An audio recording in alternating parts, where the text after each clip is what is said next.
2020 ലോകകപ്പിലെ നിർണായക സൂപ്പർ 8 പോരാട്ടത്തിന് ഇന്ത്യ ഇന്നിറങ്ങുകയാണ്. സിംബാബ്വേയുമായുള്ള മത്സരം രാത്രി 7-ന് ചെന്നൈ ചിദംബരം സ്റ്റേഡിയത്തിൽ നടക്കും. ആദ്യ മത്സരത്തിൽ തോറ്റ ഇന്ത്യക്ക് ജയം അനിവാര്യമാണ്. സഞ്ജു സാംസൺ ടീമിൽ തിരിച്ചെത്തിയേക്കും. ജയേഷ് പൂക്കോട്ടൂരുണ്ട് ചെന്നൈയിൽ നിന്നും തത്സമയം. Jayesh, very good morning Jayesh. India ഇന്ന് ഇന്ത്യ ജയിക്കുമല്ലേ, പൊളിക്കും എന്നുള്ളതാണ്. പോയാൽ പോയി, കിട്ടിയാൽ നമ്മൾ ചിലത് കാത്തിരിക്കേണ്ടി വരും, ചില കണക്കൂട്ടലും വേണം അല്ലേ? എന്താണ് സാധ്യത ജയേഷ്? ജയേഷിന്റെ ഒരു അഭിപ്രായം എന്താണ്?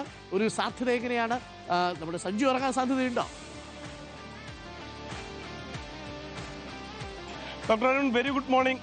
അങ്ങ് സൂചിപ്പിച്ചിട്ടുണ്ട് നമുക്ക് കണക്കുകൂട്ടലുകൾ വേണമെന്ന്. സത്യം പറഞ്ഞാൽ കിരീട ഫേവറേറ്റുകളായി എത്തി ഒരു കാൽക്കുലേറ്ററും കൈ പിടിച്ച് നിൽക്കേണ്ട അവസ്ഥയിലാണ് ഇന്ത്യൻ ക്രിക്കറ്റ് ആരാധകരെന്ന് പറയുന്നത്. കാരണം ഇന്ന് വിജയിച്ചാൽ മാത്രം പോരാ, ഇനിയുള്ള 2 മത്സരങ്ങളും ഇന്ത്യ വിജയിക്കുകയും വേണം, മറ്റു ടീമിന്റെ മത്സരഫലം ആശ്രയിക്കുകയും വേണം. കാരണം സൂപ്പർ 8-ലെ ഗ്രൂപ്പ് 1-ൽ നിലവിൽ ഇന്ത്യ 3-ാം സ്ഥാനത്താണ്.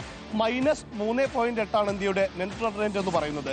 +5 ഉള്ള ടീമുകൾ വെസ്റ്റ് ഇൻഡീസ് മുന്നിലുണ്ട്. ഒപ്പം തന്നെ +3 ഉള്ള സൗത്ത് ആഫ്രിക്ക 2-ാം സ്ഥാനത്തുണ്ട്. ഇന്ത്യയുടേത് -ആണ്. ഇന്നത്തെ ഇന്ത്യയുടെ ആദ്യ ലക്ഷ്യം എന്ന് പറയുന്നത് സിംബാബ്വേയെ ഒരു വലിയ മാർജിനിൽ പരാജയപ്പെടുത്തുക. ഉദാഹരണത്തിന് സിംബാബ്വെ ഒരു 100 റൺസ് എടുക്കുകയാണെങ്കിൽ ഇന്ത്യ 7 ഓവറിൽ അത് മറികടന്നാൽ മാത്രമേ ഇന്ത്യയുടെ റൺ റേറ്റ് പോസിറ്റീവ് ആവുകയുള്ളൂ. അതുപോലെ തന്നെ അടുത്ത മത്സരത്തിൽ വെസ്റ്റ് ഇൻഡീസിനെയും ഏകദേശം അതേ മാർജിനിൽ തോൽപ്പിച്ചാൽ മാത്രമേ ഇന്ത്യയുടെ പോസിറ്റീവ് ആവുകയുള്ളൂ. അത്തരത്തിൽ വലിയ മാർജിനിലുള്ള 2 വിജയങ്ങളാണ് ഇന്ത്യ ലക്ഷ്യമിടുന്നത്. അതുപോലെ തന്നെ ഇന്നത്തെ ആദ്യ മത്സരത്തിൽ ഇന്ന് 3 മണിക്ക് അഹമ്മദാബാദിലെ നരേന്ദ്രമോദി സ്റ്റേഡിയത്തിലാണ് വെസ്റ്റ് ഇൻഡീസും ദക്ഷിണാഫ്രിക്കയും തമ്മിലുള്ള മത്സരം നടക്കുന്നത്. ആ മത്സരത്തിൽ വെസ്റ്റ് ഇൻഡീസ് വിജയിച്ചു കഴിഞ്ഞാൽ ഇന്ത്യക്ക് ഇത് വലിയ തിരിച്ചടി തന്നെയായിരിക്കും. കാരണം ഏറെക്കുറെ തുല്യ പോയിന്റുകൾ വരും. അങ്ങനെയാകുമ്പോൾ റൺ റേറ്റ് നോക്കുമ്പോൾ ഞാൻ നേരത്തെ പറഞ്ഞ പോലെയുള്ള കാൽക്കുലേറ്ററും മറ്റൊക്കെ എടുക്കേണ്ട ഒരു സാഹചര്യം വരും. അതല്ല, ഇന്ന് വെസ്റ്റ് ഇൻഡീസ് പരാജയപ്പെടുകയാണെങ്കിൽ ഇന്ത്യക്ക് പിന്നീടുള്ള 2 മത്സരങ്ങളും വിജയിച്ചാൽ മതി. മറ്റ് ഒരു അമിത മാർജിനിലുള്ള വിജയത്തിലേക്കൊന്നും ഇന്ത്യ കടക്കേണ്ട ആവശ്യമില്ല.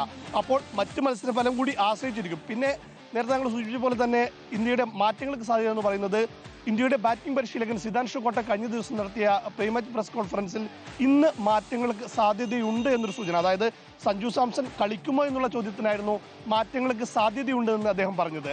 അപ്പോൾ അതുകൊണ്ട് തന്നെ സഞ്ജു സാംസൺ കളിക്കുമെന്ന് തന്നെയാണ് നമ്മൾ പ്രതീക്ഷിക്കുന്നത്. പ്രത്യേകിച്ച് ഇന്ത്യയുടെ ടോപ്പ് ഓർഡറിൽ ഇടങ്കൈ ബാറ്റർമാർ ഒരുപാടുണ്ട്. ഓഫ് സ്പിന്നർ വലങ്കൈ ഓഫ് സ്പിന്നർമാരെ വെച്ച് ഇന്ത്യയെ ഫസ്റ്റ് ഓവറിൽ തന്നെ വീഴ്ത്തുന്നുള്ളൂ. കഴിഞ്ഞ 3 മത്സരത്തിലും ഇന്ത്യയുടെ ഓപ്പണർമാർ ആദ്യ ഓവറിൽ തന്നെ മടങ്ങിയിട്ടുണ്ട് എന്നുള്ളൊരു സൂചനയുണ്ട്. അതുകൊണ്ട് തന്നെ ഇന്ന് സഞ്ജു പ്ലേയിങ് ലെവലിലേക്ക് തിരിച്ചെത്തും. മാത്രമല്ല ചെന്നൈ സൂപ്പർ കിങ്സുമായി സൈൻ ചെയ്ത ശേഷം ചെന്നൈയിൽ സഞ്ജു കളിക്കുന്ന ആദ്യത്തെ മത്സരമാണിത്. വലിയ ആരാധക പിന്തുണ ചേട്ടന് സഞ്ജുവിന് ഉണ്ടാകുമെന്നുള്ള കാര്യത്തിൽ തർക്കമില്ല. Okay, thank you. ജയേഷാണ് വിവരങ്ങൾ നൽകിയത്. Thank you Jayesh. അപ്പോൾ ഗംഭീരമാവട്ടെ, ഉഷാറാവട്ടെ. അപ്പോൾ നമുക്ക് ചെന്നൈയിൽ എന്താണ് സംഭവിക്കാൻ പോകുന്നതെന്ന് ഏകദേശം പ്രേക്ഷകർക്ക് മനസ്സിലായിട്ടുണ്ടാവും. പൊളിക്കുന്നുണ്ട്.